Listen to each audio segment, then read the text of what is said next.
Oh, she'll get trained.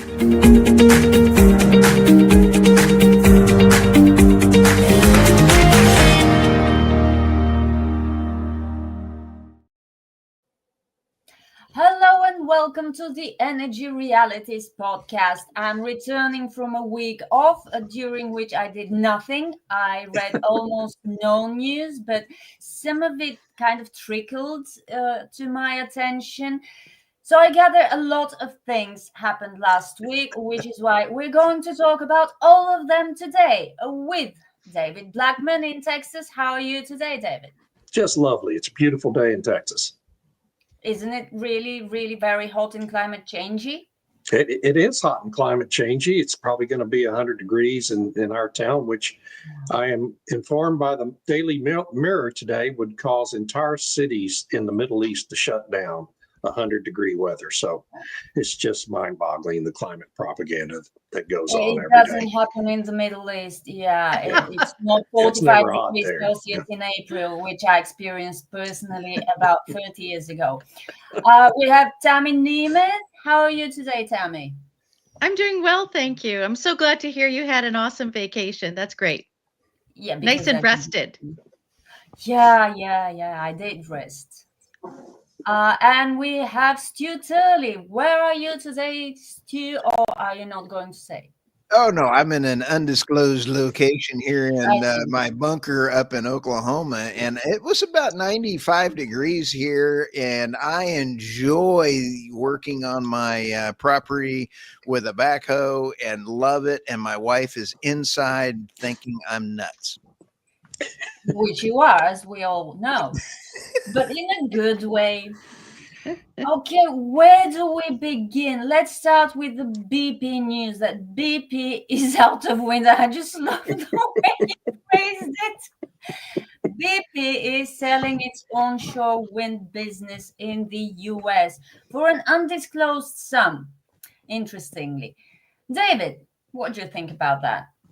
Yeah, I love the undisclosed sum part. That is a clear indicator they're selling at a loss. But anything to get out of wind, I guess these days, BP and its embattled CEO Murray Auchincloss has decided to get out of the wind business after 25 years, 30 years really, of virtue signaling, starting with former CEO John Brown, who was also chairman of the board. Back in the late 90s, changed their logo to the big green sunflower, and started buying wind and solar farms all over the world. And now they're out of it because why? Because their investors are tired of losing money on renewable energy. Go figure. Who could have? But wait, I thought it was supposed to be, an unstoppable thing. Antonio Guterres had a tweet this morning saying, tomorrow he's releasing some amazing thing to show how the transition is unstoppable. God, okay. Well, I guess that's probably a response to our last item on that list that we'll get to later from Chris Wright. And BP, the other big news with BP, in addition to selling out of wind because they have activist investors now who want them to completely change their strategy, is that they now have a new chairman of the board, a fellow named Albert Manifold, who has been in the past the chief executive officer of an Irish building material supplier called CRH, and he will be the new chairman of the board, and we'll see how that affects strategy at BP. Interesting. Yeah. Tammy, I see here on the list that Ed Miliband just keeps getting crazier. I have no idea what it means. Could he get any crazier? What's he done last week? Last week. Well, the one good thing sort of is that they decided that they weren't going to do locational pricing. So because they were going to, this idea has been floated by Octopus Energy and Dale Vince and everybody that if you live closer to a windmill, you should pay less for your energy. And they want to do this in the hopes that it would make industry move closer to where the electricity is being produced instead of distributing it where companies actually are.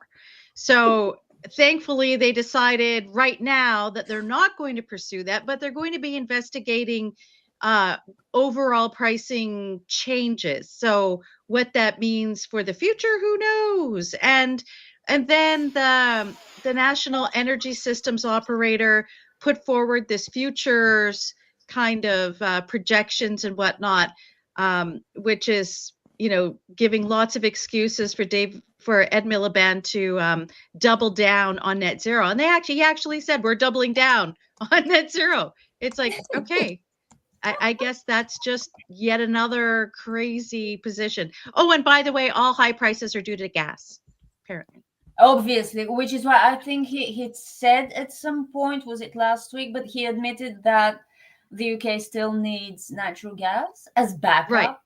Yes, absolutely. Thank you for reminding me. That's right. Because on the one hand, gas is responsible for high prices, but then he said, in order to have stable power, we're going to need more natural gas power plants. So, yeah, and I remember some wind installation operators complaining about the zonal pricing because it's going to make electricity cheaper, and they're not okay with that. They play the investment card that if electricity from wind turbines gets a lot cheaper, that people won't be investing in more wind turbines, essentially admitting that it has to be expensive by virtue of them having to turn off the turbines when there's too much wind because it can't be placed. If there are transmission lines that can place this electricity with consumers, they won't be getting money for turning off the turbines. They said it openly, and I found this really, what's the word? I'm at a loss for words, but they were really open about it. It was actually a rare glimpse of honesty that, that how they're profitable is the money they get paid for dumping their electricity, for not providing it to people, and which then makes the price higher for everybody. Yeah. So exactly. The UK is a basket case, and we have 4 more years of it. Yay. My goodness. Or hopefully less, but I'm not holding my breath, to be honest, sadly. And Stu, the EU just passed on Friday, was it 18th or 19th? 18th, a sanctions package after assuring Slovakia that they will continue to be able to buy Russian gas. And of course, the most severe part of the sanction package was banning Nord Stream, which is happening.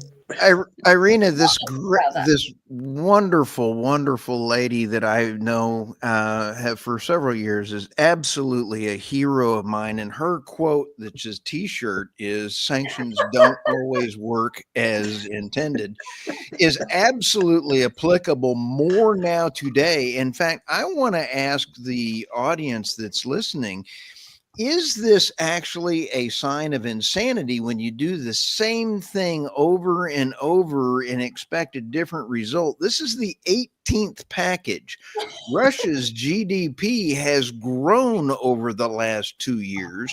The average EU has declined, and the leading EU, Germany, may be facing their 3rd year declining. So, is it insanity? I'd have to go with insanity.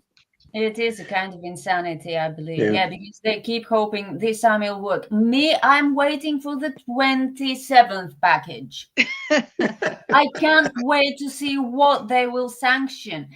Unless, of course, they start sanctioning people individually. I mean, there are quite a few million people living in Russia. If they start, ticking off each and every adult individual, that could make for a few more dozen sanction packages that will have about the same effect as the 18th packages up until now. I actually wrote I would love Tom. Good morning, Tom. Good morning, Tom. I actually wrote an article on the next wave of potential secondary sanctions from President Trump on India and China's refineries, LNG, and it in effect Qatar. It is a disaster by him threatening President Putin. I guess we've got 40 days now, ballpark 42 days before that, the end of that one. That is an absolute disaster for the President Trump presidency. And I believe that, Irina, you will be right again on this one. Sanctions don't work as intended. When President Trump steps into that landmine, he is going to find out how bad it is. Because not only is it going to affect the EU, how much diesel and gasoline are shipped from India to the EU is considerable. When you start looking at the secondary sanctions on refineries is going to be bad. They now have the EU in this one. They have 444 of the 750 dark fleet tankers that Russia has under EU sanctions. What has that done? Wait for 20 seconds as Russia gets another tanker from somebody else, reflags it, puts new paperwork on it, and then they're off and running again. So this is absolutely a joke. But wait. Now, my impression is that Trump talks a lot, but he doesn't always act on what he says. That's right. However, having said that, why should he care about the energy security of the EU? Well, he shouldn't. He is just trying to get President Putin to the negotiation table. Yeah, he's not going to do that, not with this behavior, and it's not clear with to that. everyone. But I mean, he has his own agenda, and he really doesn't care about the EU. Yeah, and the EU doesn't seem to much care about itself. There was a chart over the weekend, I think it was from the Wall Street Journal. It showed 20 years ago, the combined GDP of the EU and the UK was 90% of the United States GDP. Today, it's 65%. Yeah. I mean, they're committing economic harikari with all this obsession over net zero and these green policies. They're deindustrializing. It's cost them dearly. They don't lead the world in any kind of technological innovation whatsoever. They've destroyed their high-tech industries. They're not friendly places for big businesses to come and locate plants, and industry. And it's really sad. It's just a self-destruction of an entire continent, guided by Ursula von der Leyen and lunatics like Keir Starmer, and it's really sad to watch. Did you just compare leaders of the EU to the panel on The View? Well, that's a fair comparison. Yeah, I think that's pretty fair comparison. Although Ursula would be kind of out of place, she is rather soft spoken. I don't think she'd ever get a word in edgewise with Whoopi Goldberg and the rest of that crew. She'd just work behind the scenes. Yeah, she just undermined them behind the scenes until they're canceled, by ABC News. Yeah. By the way, The View is actually a news program at ABC. It is part of ABC News, not the overall network. Wait a minute. It's true. This is just in. Thank you. The producer just let me know. We have a clip here from a AI generated view. Hang on. This is healthy. Some say it's controversial, but I don't think so. Look, it's not that strange. Everyone, and I mean everyone, could benefit from a little movement. 20 minutes later. But encouraging people to move their bodies, that's literally violence. This is the same mindset that leads to gym class trauma. Okay. AI is just getting crazy, guys. That is absolutely nuts. But I love seeing Bigfoot as President Trump. That was absolutely hilarious to me. If I could... Billion in private investment, sorry, Tammy, for enormous Pittsburgh AI development. 92 billion?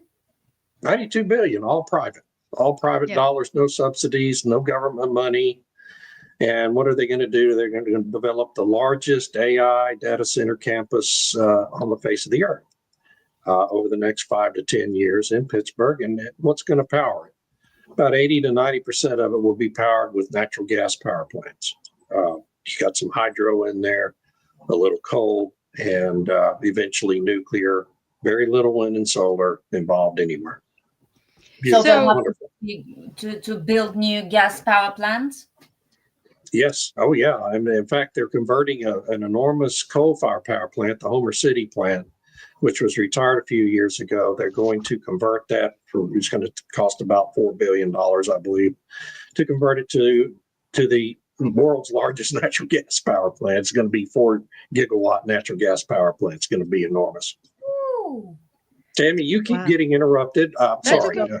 That's okay. I was going to ask the same question about where they're going to get the energy from and what that will do to consumer prices.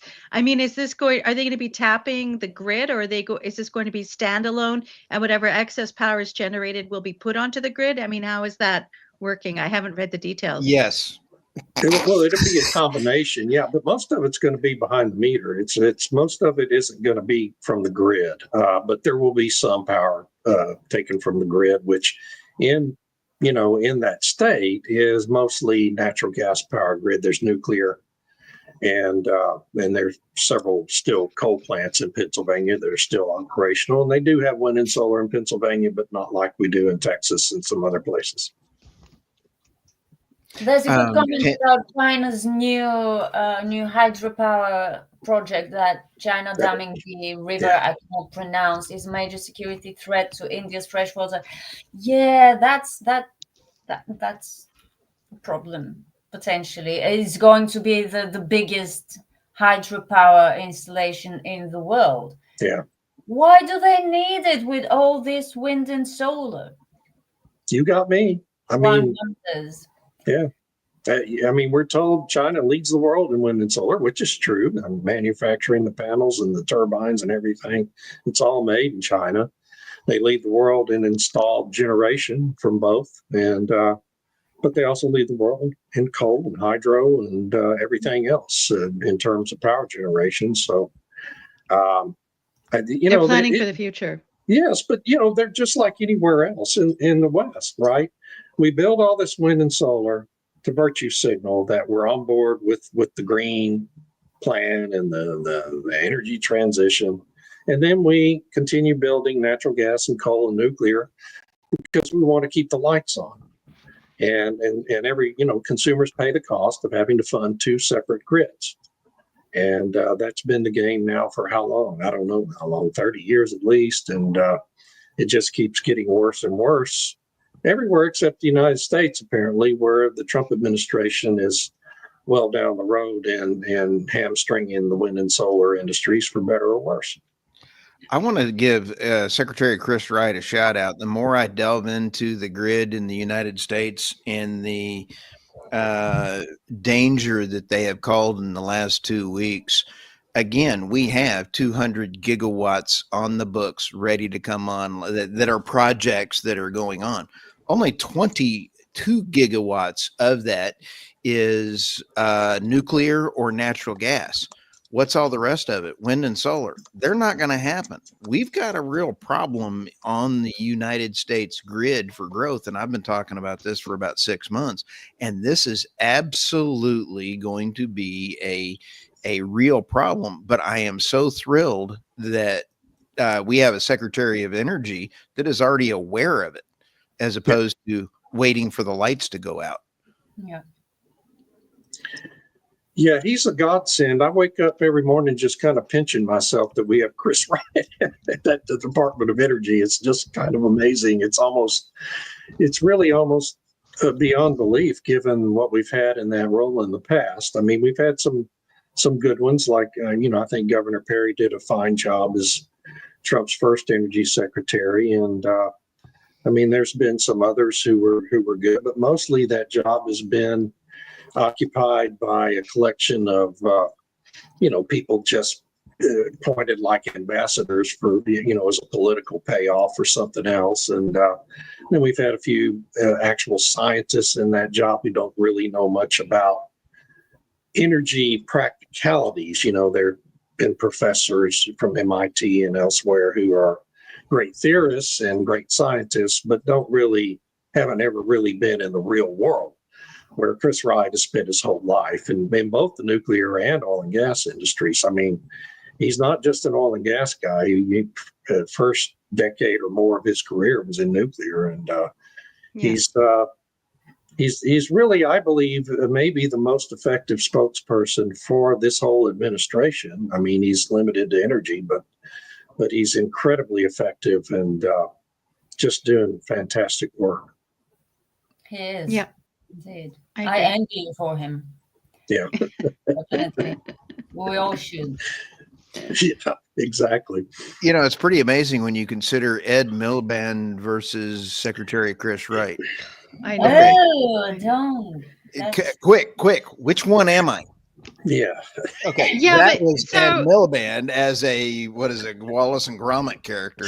Sorry. Yeah, but the thing is, with a parliamentary system, the secretaries or whatever, however you wish to describe it, have to be pulled from the elected representatives, and there's no guarantee you're going to get a good energy person as an elected representative. It tends to be lawyers and activists and whatever. And so the same problem is in Canada with their parliamentary system. Whereas the American system, you're fortunate because the president can pick and choose people from outside elected positions.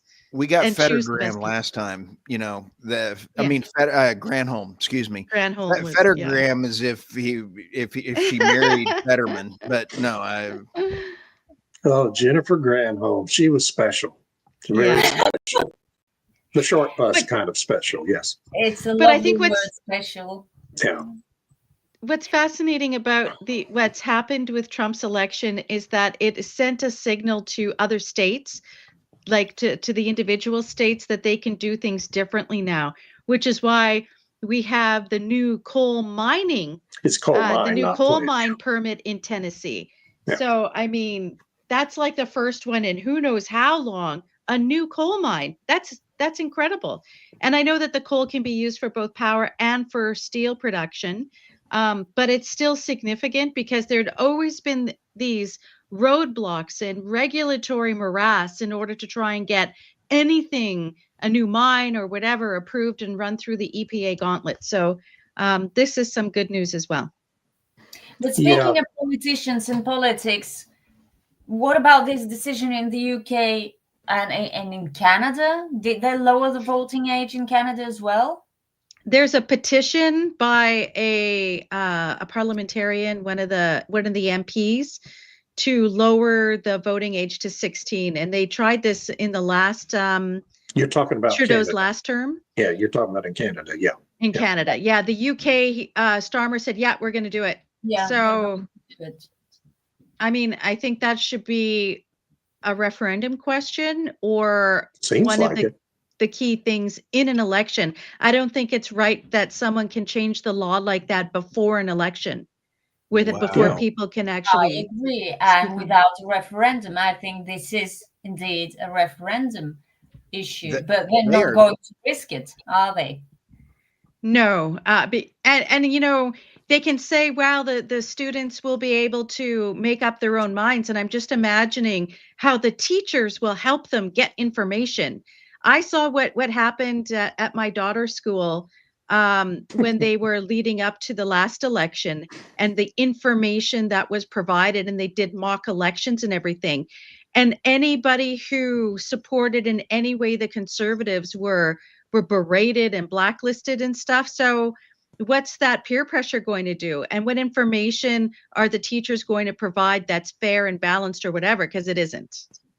I know for a fact it isn't. This is such a horrifically bad idea. Do you know how bad of an idea this is? It's like if there's alligator. The question remains, is this a bad idea, or are there alligators in the water in Louisiana? And I think I have a good test to see if this is a bad idea. Let's go ahead and play this clip. Are there alligators in the water in Louisiana? You can tell they got gator in that water. So you go come down a little more. Come on down to the water, you know. Any body of water, it don't matter which body of water it is, you just go to that body of water. And this how you go know. You grab that water like that, and you pick up some and you do like that. If that water wet, it's got gators in it. That's how you know they got gators in that water in Louisiana. Sure. I absolutely love that lady. She is a great spokesperson for voting for 16-year-olds. Yeah. Yeah.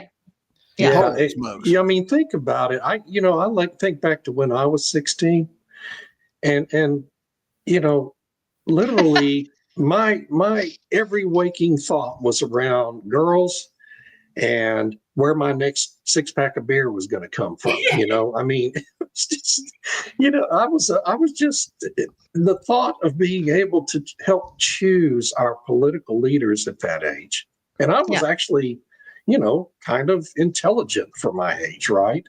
And I mean, compared to some of my classmates, it's just mind-boggling to me that anyone would think it's a good idea to lower the voting age. I mean, I think it ought to be really around 30 or so. I think that's until you're about 30, you really don't know much about the world and shouldn't be making decisions like this. But that's just me.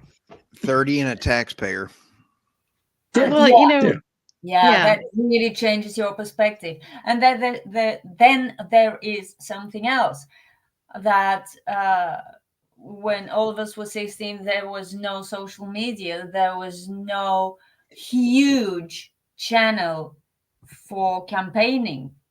Yeah. That kids are really going to, trust whatever that TikTok community or X community or whatever community tells them. Yeah. And I think this could be tricky for the ones pushing for it because they might get disappointed. The kids may vote against them instead of for them. They kind of really they assume that kids are all idealistic, which is true to an extent.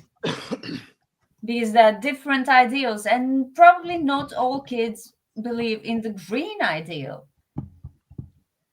Right. Yeah. And so, I mean, we've seen that change in young people's attitudes in the United States. In 2008, 12, 16 presidential elections, young people below the age of 25 were probably 70% liberals, right? But in the last election, Donald Trump got a majority of young voters. And so attitudes have really changed in this current generation of young people. It's been rare, though, through our history. I mean, really, through my lifetime, if you'd have polled that, you would have found 60, 70% of kids in high school were considered themselves to be liberals because that's what was popular to do, right? And that's what their teachers were teaching them. Yeah. But I think the popularity of liberal ideas among young people depends on their material status. It depends on whether their families are, secure, if they can pay their bills. With the kind of energy poverty spreading in the UK, there could be a backlash. The liberal policies are so popular. Yeah, the liberal policies in California, I'm now up to about 17 different articles in the last 3 weeks on California and their energy crisis. And it's unbelievable the traffic that is getting.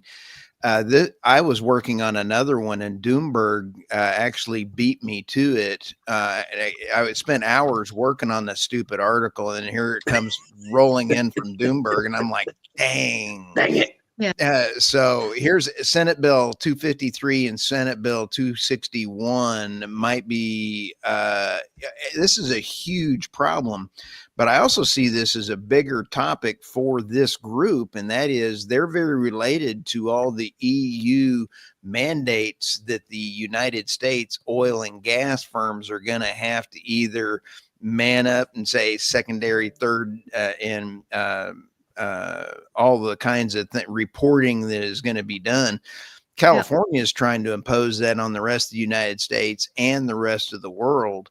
And this is one for the Trump administration to watch. And so anyway, I'm going to have to rework my Thanks a lot, Doomberg, for being a great author. It's like California's government is our own U.S. version of the European Commission trying to impose its will on the rest of the country. Right? It's really pathetic. It really is. But I think that is a bigger topic for us as a panel in the future, and that is, how is the EU's policies going to go down? In ESG investing years ago, all had these mandates flow over into the United States, and it did do a good thing in the United States, and that was it prompted the oil and gas exploration companies to do good things for governance, and they are committed to being fiscally responsible and giving money back to their shareholders, which was a good thing. That's the only good thing that came out of the EU's ESG movement, financial side. Yeah, but it's not going away. And I mean, the California thing is really about the emissions accounting. I think Doomberg talks about accounting carbon. And I've been writing about this since 2022, a long time doing reports on this and whatnot. And for example, Canada wants to increase its trade with the EU and has signed these partnerships and everything else. But there's these strings attached, the carbon accounting strings attached, whether it's the carbon border adjustment mechanism or any of these other things that are coming in, the corporate sustainability and due diligence directive and so on. So even though the amount of detail that's required has been diminished, you still got to do it. You got to start. And so that's what they're really pushing. And they're hopeful that with the anchor of California doing it, it'll force all the American states to do it.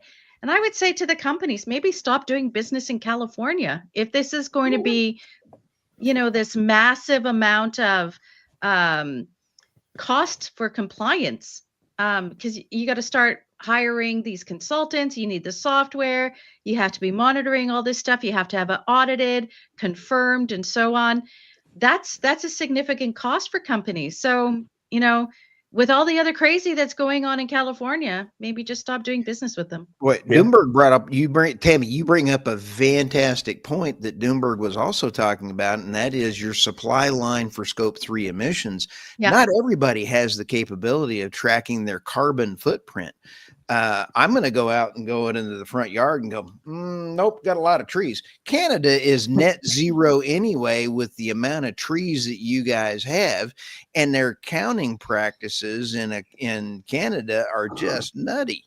There's no way that you guys are carbon positive. You guys are carbon neutral from day one with the amount of forests you have. Yeah, but it doesn't count to there's a limited accountability for the overall global carbon budget. Canada's been given a certain amount and it doesn't necessarily take into consideration all the forests we have. And there's been these new activist studies that say actually all the forest fires that Canada has made it even worse. And it's actually now by arson. Yeah, that was just ridiculous. Yeah, it doesn't matter who started the fire or how it started. The fact is the forests are burning. And then they claim that the forestry companies and the provinces aren't accounting for it properly.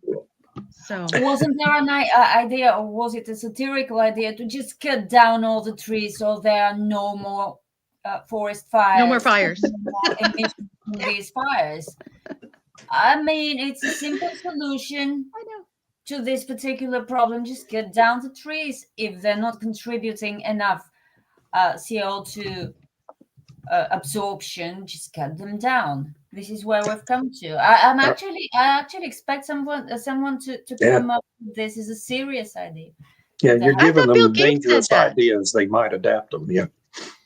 I thought Bill Gates came up with that idea last year, that we have to cut down trees in order to save the trees. And he did, yes, he did. Because the trees are too old. Yeah, he got that idea from Scotland because they cut down 20 million trees to put in the wind farms. Yeah. 16 million trees. Yeah. And now they want to blame the sheep. They say the sheep is causing deforestation. So they got to get rid of the sheep in Scotland so trees can grow. But yeah. Oh, that's so bad.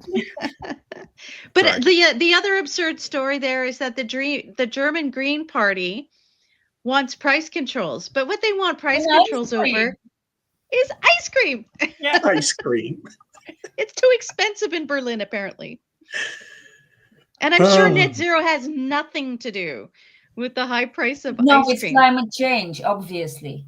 Obviously. It has nothing to do with the increased cost for refrigeration, for the input costs, like the milk and all that kind of stuff. I'm sure has nothing to do with any of that. And if they reduce the number of cows, of dairy cows, because they emit emissions, milk is going to become cheaper. Although they have no idea what they're doing, do they? No. Well, the funniest bit about the Green Party proposal was that it has to be for poor people.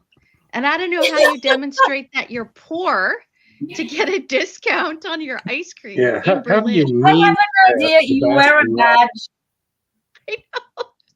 I know. You wear tattered clothes? Is that it? I don't know. know. You wear a badge. It's never been done before in history, especially in Germany. Yeah. Wow. Yeah. Well, they can use that new social credit system they're fixing to implement after they do the digital currency, and they'll be able to track it that way. Yeah. With the digital ID and the digital currency. Yeah. In the nice little EU digital wallet. It'll be great. Yeah. Mercy. And then the last story, I think there is Chris Wright's threat, which you guys kind of mentioned last week to Tom Nelson. That they're threatening to pull support from the International Energy Agency, or if it doesn't reform significantly. Irina, what do you make of that? I say go for it already. Don't just talk about it, just do it. Let's see what happens. I have no idea how the funding system of the IEA is, but I expect all the members contribute proportional sums. Yes. If we're talking proportional, then the US is giving the IEA a lot of money. A lot. It's high time they stopped, because the IEA is no longer the reliable source of energy information that it used to be. It still does have factual information, the kind of information that is based on physical data reported post factum. But in its regular monthly reports, it's nothing to do with facts. So please do it. Yeah, I would love to see it. I don't think the IEA deserves our support as long as Fatih Birol is running it. They've obviously strayed from their mission. Their reports are often quite laughable, like the 2021 report they released in May of that year, I believe, that said it's not necessary for any more investments in finding new oil resources globally. And then 2 months later, Fatih Birol was begging U.S. producers to produce more oil. I mean, it's just a joke. No, let's be fair. It wasn't 2 months later. It was in October. Okay, 4 months later, up to 5 months later. Wow, a lot of time went by before he completely did a 180 on that. But Fatih Birol was appointed right around the time that the Paris Agreement was decided. And I think there was a lot of hope in the United States that Hillary was going to win, and that therefore the United States was going to be full on part of implementing the Paris Agreement.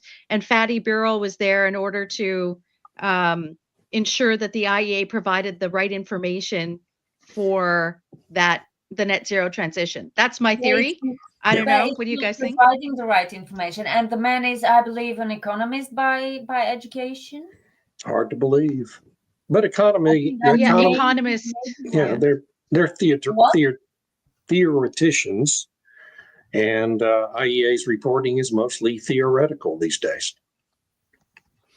I love Secretary Wright's pose here. He says, "We will do one of two things when we reform. We will reform the way the IEA operates, or we will withdraw." I prefer to work with him. I absolutely respect him and love his statement on that. I thoroughly enjoyed putting that article out, by the way. Just thought I'd share that one. We should have invited him to the podcast before he became secretary. Now it's too late. He's too busy. I've interviewed him 4 times, and I'm working on getting to DC to interview him. So we'll see how that happens. And I'm dragging David with me, so we're off, and we will make. That would be fabulous. Yeah. I have avoided Washington D.C. like the plague for really almost a decade now, almost 10 years. I haven't been there 9 years, and but I would go if I could get an interview with Chris Wright. For sure. I'm working on that. So we've got a lot of big folks working around here, and I thoroughly enjoy. I want to give Tom a shout out. I know I don't want to interrupt, and we're running out of time here on for the stories, but Tom Nelson was cool cat. That was a really good interview. I know Irina was out. So it was. Why is life so unfair? I missed Catherine Porter the first time. Now I missed Tom Nelson. I've spoken to him. This was not intentional. Well, we need to invite you both back so Irina can participate next time. Yes, absolutely. I guess that's Travis Lynn, LinkedIn user with the question here. I guess that's Travis. I don't know. No sheep for Scotland. I like that. No sheep. No sheep. No cows for America. No sheep for Scotland. Bill Gates has his way. And I just get tickled at Bill Gates, and then Gail. Good morning, Gail. EU, California, and Canada. I know I've said this before, but the only time I've met Bill Gates, I thoroughly made that man so mad that a big blood vein came across his head, and absolutely, I really treasure that moment that I made him that mad. Hey, I once had that same effect on Ted Turner when I gave a presentation to the company that I work for, board of directors. He was on the board, and so you and I are even.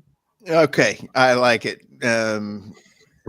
I actually shook his hand, and I firmly shook Bill Gates's hand, and I said, "Would you like to see how an operating system really works?" And he did not like that comment at all. So anyway, I agree with Gail here. Gail said, Doomberg also said that California may just need to have a crisis before things will change. I've long thought this may be the only way things will change in Canada. It's the same anywhere where they're doubling down on net zero. Yeah. There has to be some kind of, unfortunately, some kind of crisis before people to snap out of what net zero is doing. Is there another way to look after the environment without putting people into poverty? I believe there is, and we have to work towards that. But the way that the current net zero is going, that isn't what's happening. Yeah, but in Spain and Portugal, they just had their crisis, and the Spanish government is just doubling down on failure and falsifying the reasons why it happened. No, it wasn't a crisis; it was a blackout. Yeah, exactly. It lasts longer. Oh, okay. Let's have a blackout for a week. See what happens then. How many people died? I don't know. I don't think any died. No, a few people died because they were trying to run a generator or something in a closed area and died of carbon monoxide poisoning. Yeah, but that's just sorry, that's just bad planning. Well, we had our crisis in Texas in 2021 with that winter storm on our grid, and our government did react, has made some truly excellent reforms in how our grid is managed, and incentivize the building of more natural gas, and that's going to be coming online soon. And so I think our government here in Texas has, and it wasn't easy to convince them to do this because so many of those politicians get so much money from the wind and solar business. So they deserve credit for doing the right thing on behalf of the state, which they had failed to do in the wake of a similar winter storm in 2011. But finally, the second crisis convinced them to act. Yeah, which is good. Yeah. And, now that there's changes at the EPA, I think those kinds of alterations to how they've been doing the grids are able to change now. Yep. Yes, exactly. And that's I think a lot of states are going to really reorganize their energy mix here in the coming few years. Yeah. And they'll have to. Yeah. Stories. Okay, so quickly, my stories. These are the ones I had last week that we didn't get to, but I thought they were really important. The first one is Fort St. John residents challenged the David Suzuki Foundation over misleading Montney image. And so they were doing lots of fundraising off of the whole natural gas fracking is bad. And the Montney region in northern BC and Alberta is really huge. A lot of natural gas gets produced from there. And in order to help do their fundraising and to create, the usual activist anger, whatever, they were using photos from Wyoming and then saying it was the Montney region. And it was pointed out to them and they said, oh, yeah, that's, we fixed it, but they didn't.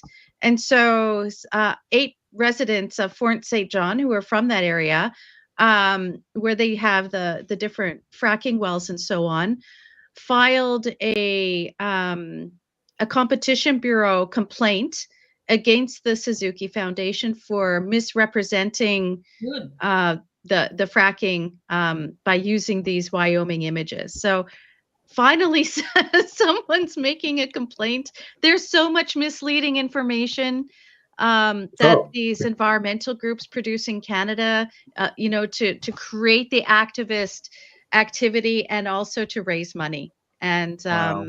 I'm just glad somebody's finally doing something. I want to give a shout out to the Canadian E&P operators that do a phenomenal job in Canada. They do the oil sands is the cleanest group, second to a lot of the U.S. People, but they've also reduced their costs in order to remain profitable. So a business perspective of an oil and gas E&P operator, they are phenomenal. Hats off to the Canadian E&P operators. Sorry, Tammy. Yeah, thanks for that shout out, Stu. I mean, the Canadian operators they've really improved their operations, I would say, since the massive drop in prices that happened, I think, around 2014, 2015.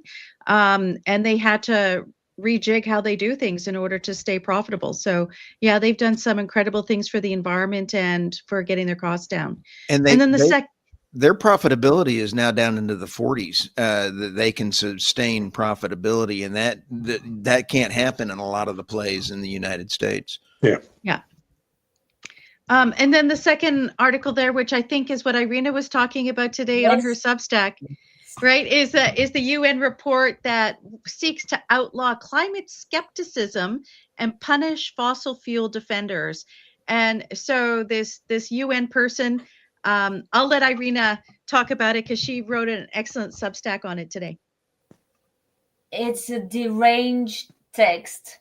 It is. That talks about the defossilization of the economy and the defossilization of knowledge, meaning that not only should we stop producing oil, gas, and coal and selling what's already produced, I imagine, but we should not talk about them being in any way useful.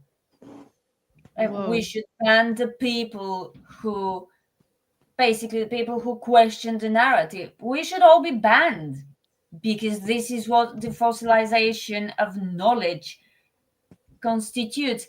The author of this report does not know how language works. This is what it comes down to. She has no idea how language works. And the reason that the fact that English is not her first language is no excuse, because she graduated law in London. I keep noticing that there is a lot of that, people just stringing words together because they sound well, but don't make any sense. What the hell does it mean to defossilize the economy? What the hell does it mean? Mutual learning across levels of what? I mean, I can go on about this for hours.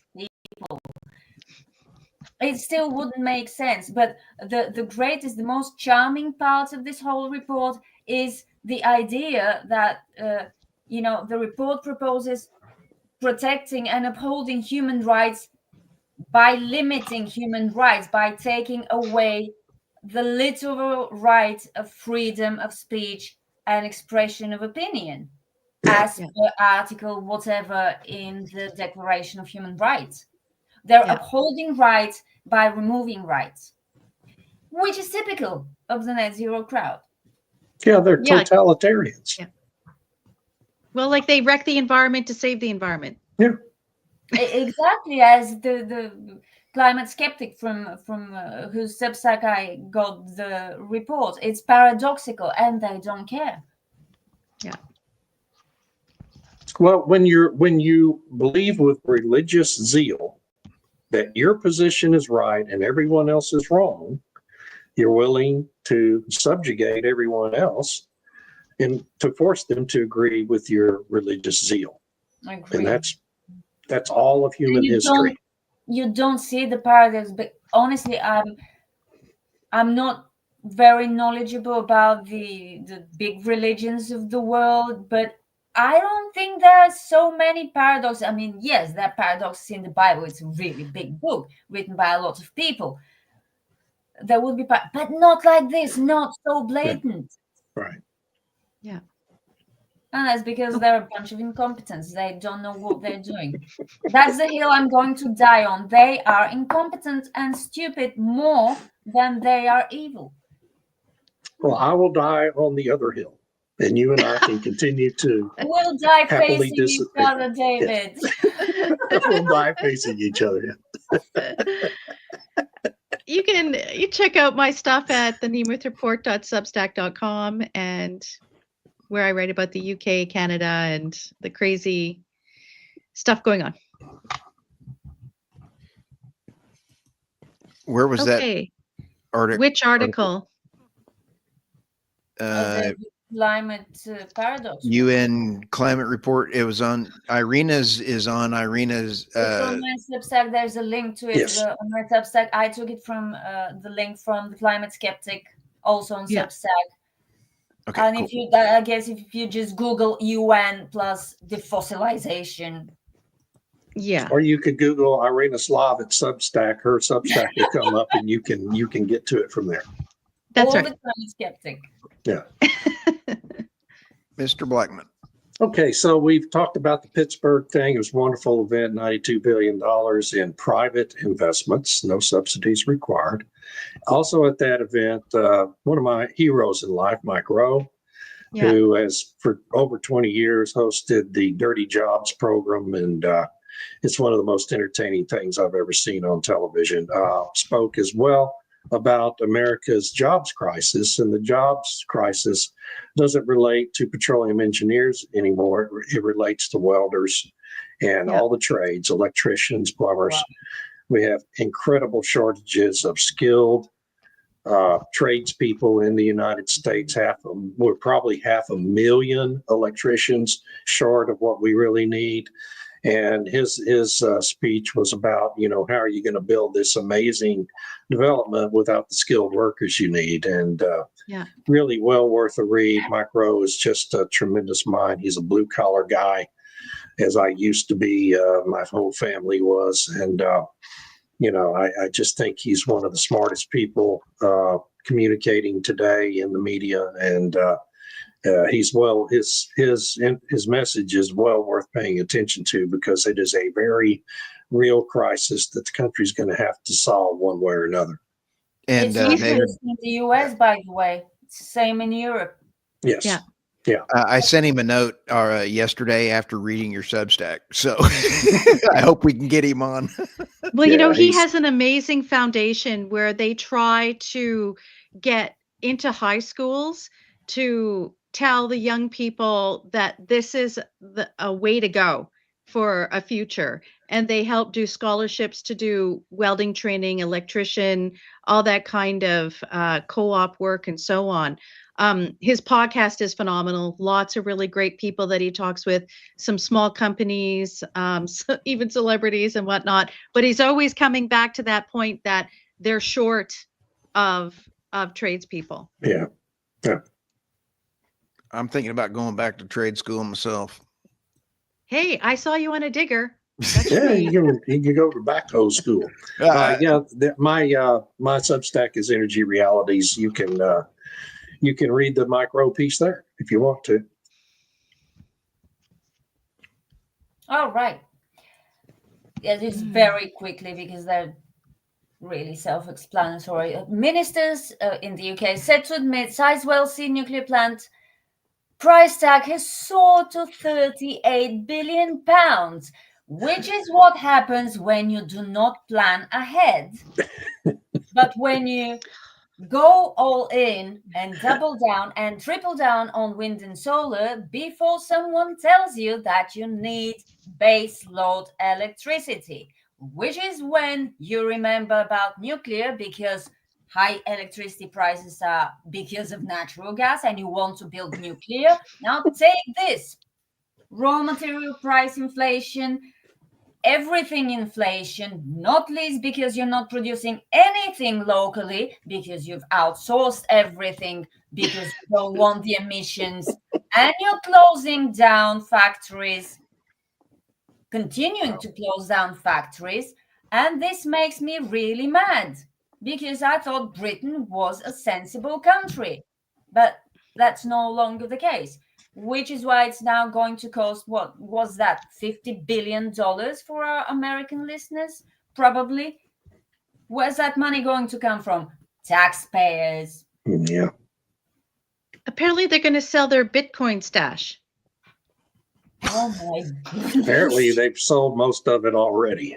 Oh, really? Oh, the Biden administration apparently sold most of our Bitcoin reserve, kind of secretly behind the scenes, typical of the Biden administration. Wow.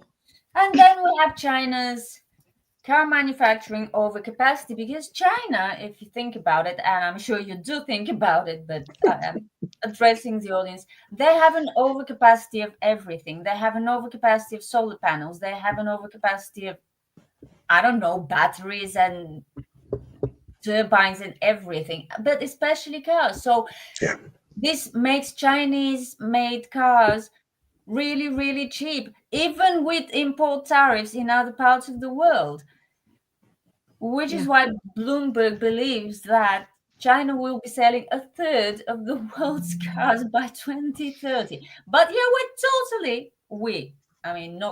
the West is totally going to beat China on anything. Right, yeah. Sure. Wow. Well, maybe if they stop the whole lottery for license plates, more people in China would have a car. I think plenty of people in China have a car, and they probably have two cars because they're buying hybrids and EVs because they're so heavily subsidized. But they're producing so much, this is my impression, they're producing so much, they can't even place it, the whole produce, the whole output on the local market. So they want an expansion because they've invested billions. The state and state-supported companies have invested billions in that manufacturing capacity. They have the raw materials. They have the processing capabilities. They have covered the supply chain. Yep. I mean, Volkswagen can never compete with that. Yeah. It's impossible. Exactly. Yeah. But did anyone think about that? No. Okay, I'm done. Stu, isn't China kind of solving its own overcapacity problem by what is it? Only 6 of the 400 EV makers in China are actually profitable, and over 300 of them have already gone out. 400 of them, 400 of the 500 have gone bankrupt. Yeah. So, so they're going to solve that problem their own way there. Yes. Now, I think that Irina, you bring up a fantastic point, and I'm sorry for being nice. I know it's not in my nature to be nice, but Yeah, especially I to still me. think that we are about to see the trading blocks change in the world. And I've mentioned that a lot. And I think that this is going to be huge. The US is not going to be a major trading block with the EU or Canada if they keep going down the net zero path. Yeah. And they're going to be going down the offloading to China to keep them afloat. So it's really not, I don't see anything good. And I love your Substack, by the way. Thank you. It's wonderful. They're all wonderful. Thank you. Okay. Mine, here we go. Energynewsbeat.co. And then my Substack is theenergynewsbeat.substack.com. And can India replace Russian oil if sanctions by President Trump? I found that one very interesting when you sit back and consider 40% of the Indian oil is coming from Russia. And so this is going to be a gigantic problem, especially when you do the math on the tankers that go from India back to the EU and the UK for finished petroleum products. This is going to be a gigantic problem. I had a lot of fun ranting on the wind and solar day of reckoning is approaching. That was a lot of fun on my Substack, theenergynewsbeat.substack.com. And with that, Stu, before we go, and in your segment, did you see the story about Lisa Murkowski being sad that her deal with the majority leader to stick that language into the big, beautiful bill to save wind and solar didn't work? Did she cry? Huh? Did she cry like Rachel Reeves? Well, I don't know if she cried, but she was very sad over the weekend in an interview with the Anchorage newspaper. Yeah, it didn't work. There's going to be huge capital flight out of the wind and solar businesses. Good. We end on a positive note. Yes. Thank you, everybody. All right. See you guys. Great job. See y'all next week. Bye. Bye.